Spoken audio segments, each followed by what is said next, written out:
요즘 젊은 사람이 많이 모인다고 하는 서울의 모교회가 좀 시끄럽습니다. 왜 그러냐 그러면 그 교회를 다니던 한 20여 명이 나와서 교회를 상대로 고발하고 기자회견을 했기 때문입니다. 이유가 이렇습니다. 교회가 신앙훈련이라는 명목 안에서 행해졌던 일들 때문입니다. 이 교회는 리더로 세우기 위해서는 강력한 훈련을 시킨다고 합니다. 그게 순종훈련이래요. 순종훈련. 순종할 수 있으면 리더가 가능하다는. 어떤 훈련을 시켰느냐? 자기의 인분을 먹는 훈련, 공동묘지에 가서 서로 때리기 훈련, 자동차 뒷 트렁크에 갇혀있는 훈련, 뜨거운 불가마에 들어가서 1시간 견디기 훈련, 이런 것을 통과해야 리더로 세워지는 그런 일이다. 이걸 하다가 한 명이 뇌졸중으로 쓰러져 가지고요 장애인이 되었습니다. 이 훈련을 하다가 불가마에 들어가는 바람에 전신 화상을 입고 치료하는 사람도 있습니다. 여기에 나온 사람들은요, 그 훈련에 모멸감을 느꼈다 합니다. 어떻게 이렇게 훈련을 할 수 있을까라는 모멸감을 느껴서 교회를 탈퇴했고, 그 다음에 고발하는 기자회견까지를 한 겁니다. 교회가 그 이야기를 듣고 부랴부랴 성명서를 발표했습니다. 진실을 조사하겠다. 또 그것을 밝히겠다. 이러면서 이제 얘기는 했는데 어쨌든 일파만파 사회적인 파장이 일어났습니다. 기자하고 인터뷰한 이런 내용들을 이렇게 좀 따로 봤는데 아마 교회를 음해하려는 세력으로 몰고 가는 그런 모습도 있는 것 같아서 좀 그랬습니다. 그 탈퇴한 사람들이 그 교회를 음해하려고 그러지 않냐, 이런 쪽의 방향이더라고요. 아무튼 자세한 내막은 잘 모르겠습니다. 우리가 어떻게 다 알겠습니까? 그 교회에 우리 있어 보지도 않았는데. 근데 분명한 건 이겁니다. 뭔가 좀 잘못되지 않았습니까? 할렐루야 찬양대를 하려면 인분을 먹고 공동묘지 깜깜한 데 가서 서로 때리기를 하고, 그것도 40에 감한 매, 하나 뺀 매를 때리고 이러면 하겠습니까?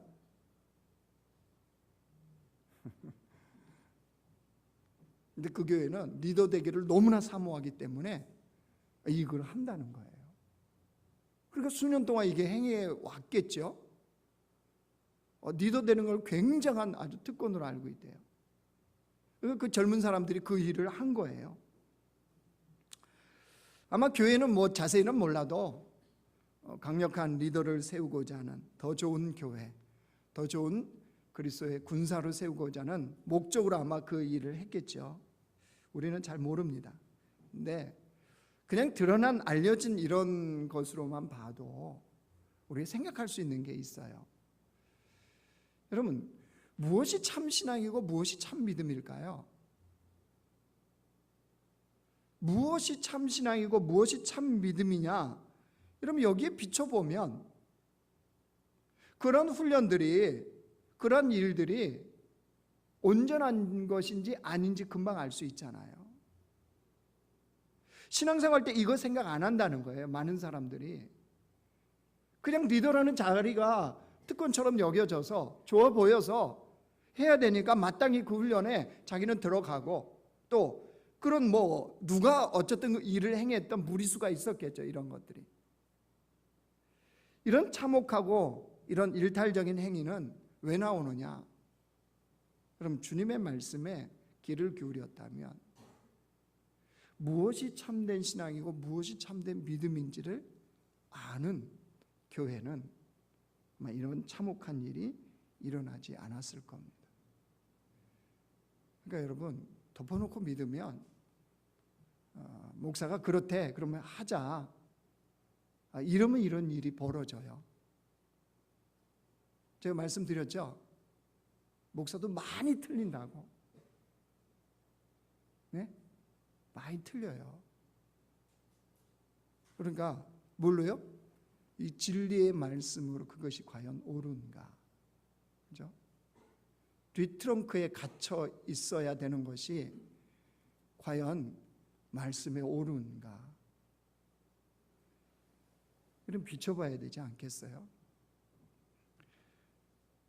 그런 의미에서 오늘 주님은 참된 신앙, 참된 믿음이 우리에게 무엇이라고 말씀하시는지 우리에게 가르치십니다. 그걸 우리가 잘 깨닫고 우리 삶에 적용하는 주의 백성들 되기를 원합니다. 주님이 먼저요, 하나님의 자녀된 자와 마귀의 자녀된 자를 이렇게 구분하십니다. 14절 보실래요? 우리는 형제를 사랑함으로 사망에서 옮겨 생명으로 들어간 줄을 알거니와 사랑하지 아니하는 자는 사망에 머물러 있느니라. 형제를 사랑하는 자는 사망에서 생명으로 옮긴 하나님의 자녀된 자들이라는 것. 그러나 아직도 사망에 머물러 있는 마귀의 자녀는 형제를 사랑하지 않는다는 거예요. 그러니까 여러분, 다시 말하면 그가 구원받은 자인지 아닌지는 뭘 보면 안다는 거예요? 형제 사랑을 보면 안 되는 거예요. 형제를 사랑하는 걸 보면 그가 구원받은 자인지 아닌 자인지를 알 수 있다는 거예요. 그럼 이제 의문이 생겨요. 의문. 그죠? 어떤 의문이 생깁니까? 성경은 분명히 무엇으로 구원받는데요? 할렐루야 찬양대. 뭘로 구원받는데요? 성경은 찬양으로? 할렐루야 찬양대 서는 걸로? 마스크 쓰는 걸로? 믿음이잖아요. 믿음. 성경은 분명히 믿음으로 구원받는다 우리에게 말씀합니다. 자, 로마서 1장 17절 보여주세요. 같이 읽어요. 시작. 복음에는 하나님의 의가 나타나서 믿음으로 믿음에 이르게 하나니 기록된 바 오직 의인은 믿음으로 말미암아 살리라 함과 같으니라. 뭘로요? 믿음으로. 자, 그런데 오늘 요한일서에 비추면 요한일서는 무엇으로 마치 구원 얻는 것처럼 말씀하세요? 형제 사랑으로. 로마서에서는 분명히 예수님을 믿으면 구원받는다 이렇게 하는데 요한일서에는 형제를 사랑하는 것을 보면 그가 구원받은 건지 아닌지 알 수 있다는 거예요. 도대체 여러분 뭐가 잘못됐을까요? 이게 무슨 의미일까요? 여러분 이건 둘이 아닙니다. 하나입니다. 하나. 자, 다시 보실래요? 23절 봐보세요. 23절 같이 읽어요. 시작. 그의 계명은 이것이니 곧 그 아들 예수 그리스도의 이름을 믿고 그가 우리에게 주신 계명대로 서로 사랑할 것이니라. 주님이 주신 계명은 예수 그리스도의 이름을 믿는 것이고 그 예수님을 믿는 자들은 서로 사랑할 수밖에 없다는 거예요. 그러니까 참된 믿음은 형제를 사랑하는 것으로 표현되는 겁니다. 참된 믿음은. 그러니까 복음으로 구원받은 주의 자녀들은요 반드시 형제를 사랑하게 되어 있습니다. 근데 교회가 자칫 이러기가 쉬워요. 끼리끼리 문화라는 거 아세요? 끼리끼리. 우리 교회는 뭐 그런 게 없는데 이게 좀 사이즈가 있는 교회들은요 청년 자매나 청년 형제가 들어오면 난리가 난답니다. 왜요? 찍어갖고 이렇게 쟤는 내 거 이런다는 거예요. 우리야 뭐 다 결혼하신 분들이라 누가 새로운 사람이 들어와도 이슈도 안 돼. 그죠? 살아있으나 말이 없고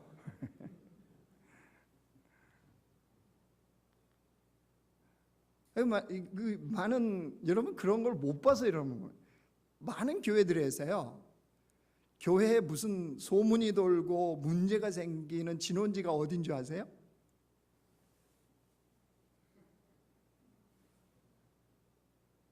우리는 모르죠.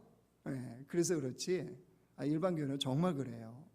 그래서 이 가까이 있는 어떤 교회는 성가대가 없어요. 아예 없애버렸어요.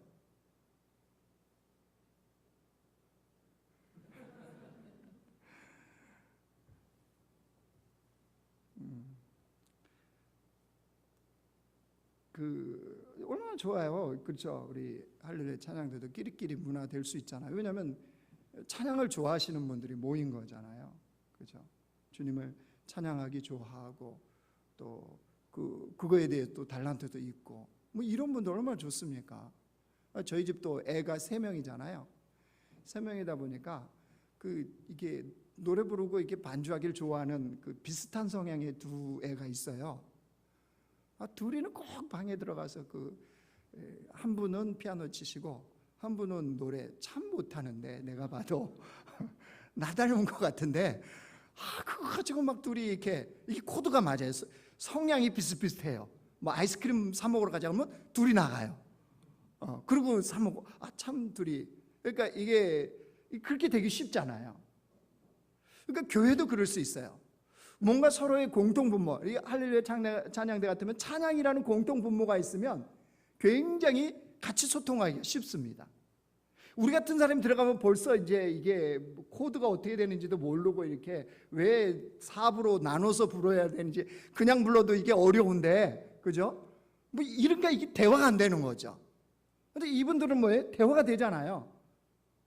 그러니까 이게 끼리끼리가 되어질 수 있는 이런 문화가 교회 안에 딱 시작되면 굉장히 어렵습니다. 거기에 들어간다는 거 어때요? 쉽지 않은 거예요. 난 찬양 굉장히 좋아하는데 할렐루야 찬양대 들어가기가 쉽지 않다. 저기는 문이 너무 좁아. 저기는 이북 5도 출신들만 봤는데 이런 일이 생기면 이게 끼리끼리 문화인 거예요. 우리는 그렇지는 않잖아요. 그죠? 이걸 또 명확하게 하고 넘어가야 마음이 안 어렵죠. 우리는 다 받아준다고 해도 안 들어가잖아요. 그죠? 저는 설교만 안 하면 꼭 저기 한번 서보고 싶어요. 오디션을 하면 반드시 떨어집니다. 왜냐면 파트를 몰라. 자기가 어디를 따라가야 되는지도 몰라요. 그러니까 옆에 소프라노라고 하면 소프라노 해요. 근데 알토 하면 알토. 이게 맞는 줄 알아. 왜? 콩나물을 못 읽으니까. 그러니까 그런 모습이 교회 안에 혹시 끼리끼리 문화가 생긴다 그러면요, 소통하기는 편하고 이건 참 편한데 이게 어떤 모습이냐 그러면요, 하나님의 자녀가 됐는데 마귀의 자녀로 살고자 하는 일탈의 모습인 거예요. 공동체를 강력하게 하나님이 좋아하시는 교회로 세우고자 하는데 인분을 먹이고 공동묘지에서 때리고 자동차 뒷트렁크에 가둬서 순종을 과연 하는지 이걸 보고자 하는 일탈의 모습과 똑같은 거죠. 여러분, 그러면 도대체 왜 형제 사랑을 그렇게 주님은 강조하시냐는 거예요. 이유가 있어요. 여러분 18절 19절 보세요. 자녀들아, 우리가 말과 혀로만 사랑하지 말고 행함과 진실함으로 하자. 이로써 우리가 진리에 속한 줄 알고 또 우리 마음을 주 앞에서 굳세게 하리니. 여러분, 우리가 형제 사랑을 하면 어떤 유익을 얻는다고 기록되어 있습니까? 그냥 이게 보면 잘 의미가 안 깨달아지죠. 자, 메시지 성경을 한번 보여주실래요? 메시지 성경 18절 19절이 이런 내용인데요. 여러분, 제가 읽을 테니까 한번 무슨 의미인지, 도대체 형제를 사랑하면 우리에게 어떤 유익이 있는지를 발견해 보시기 바랍니다. 사랑하는 자녀 여러분, 사랑에 대하여 말만 하지 말고 참된 사랑을 실천하십시오. 그것만이 우리가 참되게 살고 있으며 실제로 하나님 안에 살고 있음을 알 수 있는 유일한 길입니다. 형제를 사랑하게 되면 어떤 유익이 우리에게 있대요? 우리가 형제를 말로만이 아니고 혀로만이 아니고 행함과 진실로 진짜 사랑하게 되면 알게 된다는 거예요. 누가요? 내 자신이. 뭐를요? 내가 진리에 속한 자이구나. 내가 구원받은 주의 자녀이구나 라는 것을 형제를 사랑함으로 내가 스스로 확신하게 된다는, 나 구원받은 자녀이구나, 이걸 안다는 거예요. 그러니까 형제 사랑은 순전히 누구를 위한 거예요? 너 자신을 위한 거라는 거예요. 여러분, 이게 분명한 진리예요. 형제를 사랑함으로 인해서 내가 구원받은 자이구나, 하나님의 자녀에 속했구나, 내가 영생에 있구나 라는 것을 스스로 확신하게 되는데, 실상은 눈에 보이는 형제를 사랑하는 게 어렵게 느껴지죠. 진짜 어렵게 느껴집니다. 왜 그럴까요? 인간이 죄로 타락한 다음의 결과예요. 인간이 범죄함으로 인해서 생긴 게 뭐냐면 단절입니다. 단절. 하나님과 단절, 사람과 사람 사이의 단절입니다. 하나님과 어떻게 단절이 됐을까요? 창세기 3장 8절 보이실래요? 자, 우리 같이 읽습니다. 시작. 그들이 그날 바람이 불 때 동산에 거니시는 여호와 하나님의 소리를 듣고 아담과 그의 아내가 여호와 하나님의 낯을 피하여 동산 나무 사이에 숨은지라. 아담과 하와가 뭐 했대요? 하나님을 피해버렸다는 거예요. 왜요? 단절이에요. 죄는 하나님과 우리 사이를 단절시켜. 그뿐만 아닙니다. 사람과 사람 사이를 단절시킵니다. 에덴 동산에 그 당시에는 아담과 하와밖에 없었어요. 두 사람이 어떻게 단절되는지 보십시오. 3장 12절 말씀 같이 읽어요. 시작. 아담이 이르되 하나님이 주셔서 나와 함께 하신 여자 그가 그 나무 열매를 내게 주므로 내가 먹었나이다. 하나님이 어찌하여 그러느냐 그랬더니 아담이 뭐라고 그랬어요? 하와가 줘서 그랬어요? 여자 그가. 아니 아담이 조금 전에 뭐라고 고백했어요? 하와를 보자마자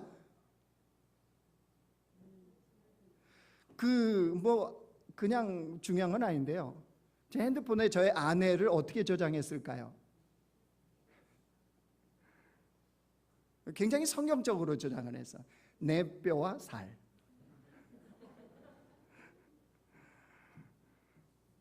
좀 내 뼈와 살이 마음에 가끔 안 들 때 있어요. 바꾸고 싶을 때. 아담이 하와를 볼 때 뭐라고 했어요? 이는 내 뼈 중에 뼈요 내 살 중에 살이로다. 나라고 그러는 거예요. 너는 나야. 이런 뜻이에요. 그렇죠? 그런데 오늘 지금 그 선악을 알게 하는 나무의 열매를 따먹었더니 뭐라고 했어요? 여자 그가. 그죠? 하와라고 표현도 안 해요. 내 뼈 중에 뼈, 살 중에 살인 하와가 좋습니다. 이렇게 말하지 않아요. 그가 이렇게 표현해요. 왜 그렇죠? 단절이에요. 단절. 죄는 아담과 하와 사이를 단절시켰어요. 여러분 할렐루야 찬양돼요. 여러분 아내 되시는 여러분, 여러분 남편이 밖에 나가서 여러분을 그녀가 이렇게 하면 어떻게 하실래요? 내 아내가 이렇게 말했어요. 내 아내가 이렇게 하라고 그러네요. 이게 아니고 그녀가 이렇게 시켰어요. 그러면 무슨 일이 벌어져요? 단절이 아니고 절단이 나죠. 그죠? 그 남편 절단 납니다. 근데 여러분 그 단절이지만 이걸 회복시키신 분이 누구예요? 예수님이잖아요. 하나님과 우리 사이의 단절과 인간과 인간 사이의 단절을 회복시키신 것이 예수님의 십자가입니다. 예수님의 십자가는 이 단절을 회복시켜 놓으셨어요. 그러니까 우리가 사랑하는 것이 가능해졌어요. 불가능한 게 아니라는 거예요. 충분히 사랑할 수 있어요. 그런데 안 해요. 그죠? 형제를 사랑하지 않아요. 지체를 사랑하지 않아요. 그러면 이것을 성경은 어떤 사람이라고 했느냐? 15절 보세요. 그 형제를 미워하는 자마다 살인하는 자니 살인하는 자마다 영생이 그 속에 거하지 아니하는 것을 너희가 아는 바라. 사랑하지 않는 거는요 미워하는 거래요. 그건 살인하는 거래요. 그건 영생이 없대요. 그 속에. 무서운 말씀이죠. 눈에 보이는 형제를 사랑하지 않는 것은 미워하는 것이며 살인하는 것이며 영생이 그 안에 없다는 거예요. 자, 그러면 정리하고 넘어가죠. 그럼 우리가 사랑해야 될 그 대상, 형제는 누굴까요? 누굴까요? 여기서 말씀하는 형제를 사랑하라, 서로 사랑할 것이니라 하는 이 형제는 누굴까요? 여러분 이웃이 아닙니다. 원수가 아니에요. 지금 이웃을 사랑하라 말씀하는 게 아니에요. 원수를 사랑하라 이 말씀하는 게 아니에요. 여기서 형제는 하나님의 자녀인 거예요. 예수를 믿는 사람, 즉 내가 하나님의 은혜와 사랑으로 구원받은 자이듯이 하나님의 은혜와 사랑으로 구원받은 그 사람을 뭐하라? 사랑하라는 거예요. 그러니까 누구예요? 예수 그리스도를 믿는 주의 백성을 서로 사랑하라 이 말씀이에요. 그러니까 대상이 누군지 아시겠죠? 공동체예요, 공동체. 예수님을 믿는 이 공동체 안에 그 사람이 형제예요, 형제. 내가 사랑해야 할 대상, 그를 사랑함으로 내가 하나님의 자녀이구나, 내가 구원받은 자이구나라는 것을 확신하는 그 형제예요. 자, 그러면 서로 사랑은 어떻게 하는 것이 가능하냐는 거죠. 어떻게 해야 서로 사랑하는 것이 가능할까요? 여러분, 교회라는 거는요, 여러분 신앙생활 해보면 아시죠? 교회는 우리의 공통점은 딱 하나밖에 없습니다. 예수를 믿는다는 거. 딱 하나밖에 없어요. 나머지는 다 달라요. 좋아하는 것도 다르고, 그죠? 선호하는 것도 다르고, 생각하는 것도 다르고, 추구하는 것도 다르고, 다 다릅니다. 근데 딱 동일한 건 뭐라고요? 예수님을 믿는다는 거. 성격, 기질, 선호도 다 다르니까 이런 사람들이 모인 거예요, 교회는 지금.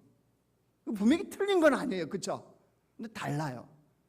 오늘 뭐 밥 먹으러 갑시다 그러면 누구는 짜장면, 누구는 짬뽕, 누구는 짬짜, 뭐 이렇게, 그죠? 뭐 누구는 나는 아무것도 안 먹을, 탕수육만 먹을래. 막 달라요, 그렇죠? 틀린 게 아니에요. 짜장면 먹고 싶다는데 어떡하겠어요? 짜장면 먹어야죠. 근데 딱 갔는데 리더가 난 짜장면 알아서 다 시켜. 이게 제일 나쁜 리더들이라며요.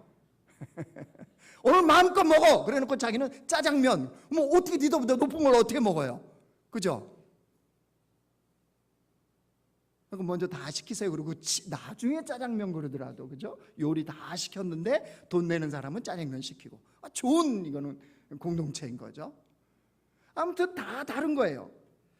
다른 사람끼리 모여 있으니까 어떻습니까? 알겠어요. 다르다는 건 아는데 그 다른 사람을 사랑하는 거, 이거 진짜 어렵습니다. 차라리 왼수는요, 하나님이 왼수 갚아줄 거 생각하고, 그리고 주님 말씀하셨잖아요. 그 왼수를 사랑하면 주님이 내게 갚으시잖아요. 받을 만한 그릇이 안 되면 내가 그 사람을 막 축복하면요, 그 그릇이 받을 만한 게 안 되면 그 축복이 내게 다 넘어오는 거예요. 그러니까 얼마나 기회예요. 온수를 위해서 기도하고 사랑해주고 막 이게 사랑을 막 흘려주면 받을 그릇이 안 되거든요. 다 넘어와. 근데 여기는 뭐예요? 달라. 틀린 게 아니야. 그죠? 사랑하면 사랑 받아내. 저쪽이 다. 근데 이게 돌아올 게 없어요. 이런 다른 형제를 사랑한다는 거, 여러분 진짜 쉽지 않습니다. 정말 쉽지 않아요. 그래서 오죽했으면 사도 바울이 우리에게 이렇게 부탁을 하겠습니까? 에베소 4장 3장을 보여주실래요? 같이 읽어 시작. 평안에 매는 줄로 성령이 하나 되게 하신 것을 힘써서 지키라. 힘써서. 다른데, 틀린 게 아닌데, 사람마다 다 틀린 게 아니고 다른 건데, 다른 사람들이 성령 안에 하나 되는 거 어려워요? 어려워요? 쉬우면 뭐라 힘써 지키라고 그랬겠습니까? 성령이 이미 하나 되게 해놨는데도 정말로 하나 되는 게 어렵다는 거예요. 그런데 오늘 주님 말씀은 그런 형제를 사랑하래요. 이게 참, 그렇죠. 어제 저희 가족 쉐마하면서요, 어제가 회개였어요.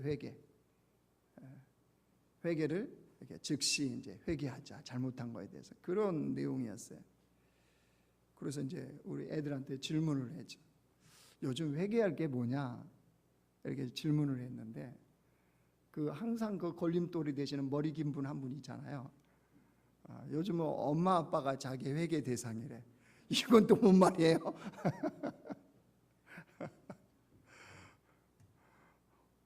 엄마 아빠만 보면 싫은 소리를 하고 싶은 말이 막 나온대요. 정말 그 자리에 돌이 없어서 참 다행이었어요. 성경대로 돌을 들어서 칠 뻔했어요, 제가. 이게 다른 거잖아요. 다른 거. 틀린 게 아니라 다른 것인데 사랑한다는 거. 참 이게 쉽지 않아요, 여러분. 사랑하면 되지. 그런 분들은 진짜 모르죠. 정말 사랑해 보려고 하지 않았던 분들이에요. 가정교회 안에, 공동체 안에 예수 믿는, 나도 믿고 걔도 믿는데 서로 사랑한다는 거 이만큼 쉽지 않아요. 그럼 어떻게 이게 실천이 가능하냐는 거죠. 어떻게 하면 다른 그 사람을 사랑하는 것이 가능해질까요? 16절에 그 비결이 있습니다. 16절 보세요. 같이 읽습니다. 시작. 그가 우리를 위하여 목숨을 버리셨으니 우리가 이로써 사랑을 알고 우리도 형제들을 위하여 목숨을 버리는 것이 마땅하니라. 나와 다른 형제를, 지체를 사랑한다는 것은요, 그 대상을 내가 어떻게 보느냐에 따라서 가능하느냐 불가능하느냐 달려 있습니다. 여러분, 내가 사랑해야 되는 다른 형제, 나와 다른 그 형제를, 지체를 사랑하는 거 어떻게 하면 가능하냐 그러면요, 그 형제를 위하여 예수님이 십자가에 목숨을 버리셨습니다. 그가 우리를 위하여 목숨을 버리셨으니 이랬잖아요. 여러분, 그 지체, 그 형제에, 정말 사랑하기 쉽지 않은 그 형제예요. 그 지체에 주님이 그를 위해서 십자가에 목숨을 버리셨어요. 그러면 그 사람이 어떤 사람이라는 거예요? 주님께서 보실 때 그만큼 소중하고 그만큼 가치 있는 존재라는 거예요. 복음은 이거를 말해줍니다. 주님의 십자가의 구원은 이걸 말해줘요. 우리가 주님이 우리를 위하여 십자가의 목숨을 버리실 만큼 가치 있고 소중한 존재예요.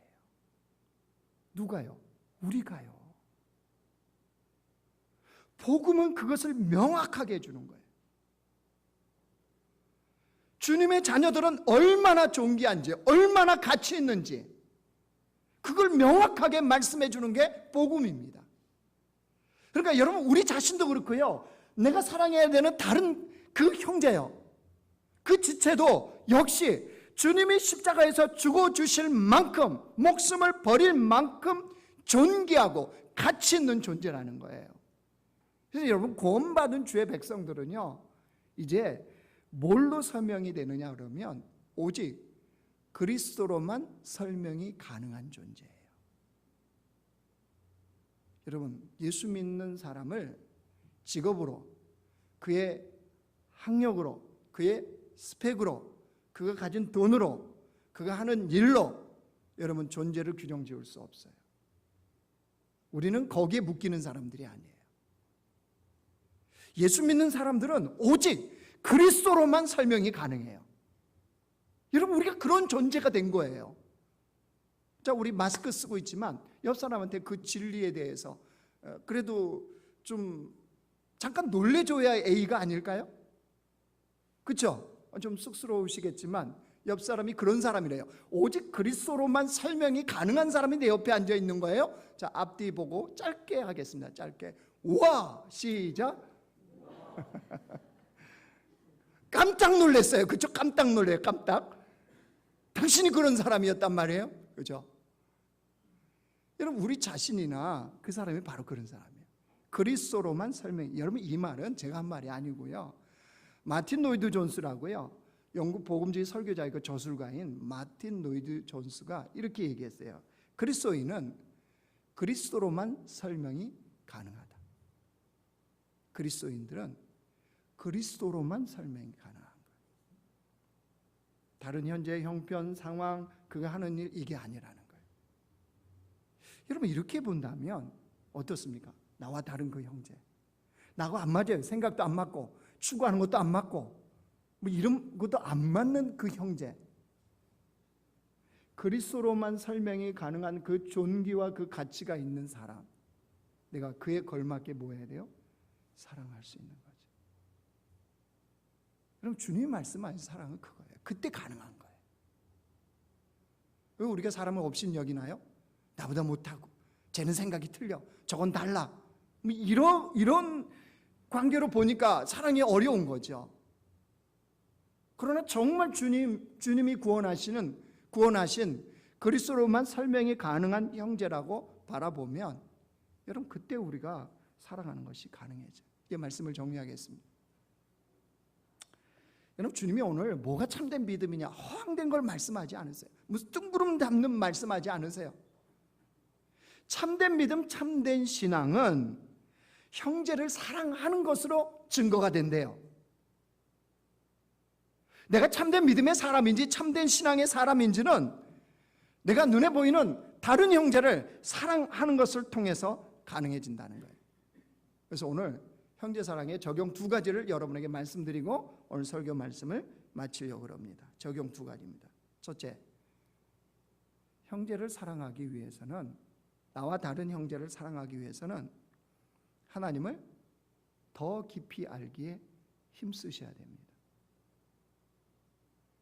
형제를 진짜 사랑하고 싶으시다면 하나님을 더 알게 힘쓰셔야 됩니다. 여러분 오늘 말씀을 듣다가 우리 가정교회 안에 아니면 교회 공동체 안에 그 사람 생각이 났어요. 그래서 주중에 내가 그 사람 불러서 같이 식사하고 같이 커피도 마시고 또 코로나19 때문에 얼마나 힘드냐 격려도 하고 또 그 사람의 필요를 좀 채우는 이 일을 해야 되겠다라고 하는 적용의 다짐을 하신 분들도 있을 거예요. 예, 귀합니다. 정말 귀합니다. 그런데 여러분 기억하십시오.